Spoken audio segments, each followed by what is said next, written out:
家有德國寶，生活冇煩惱。大家好，我係 Thomas 啊，今日嚟到帝寶城，帶大家睇一個廚房嘅翻新。今次個情況較為特別啦，3年前呢個客人呢就換咗個吊櫃，今次我哋就收到客人嘅電話呢，就想換埋個地櫃部分。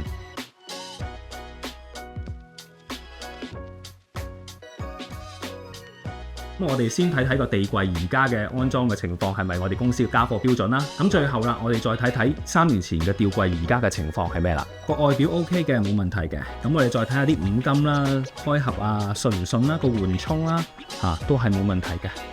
咁啊，另外仲有個地櫃個櫃桶嗰啲啊，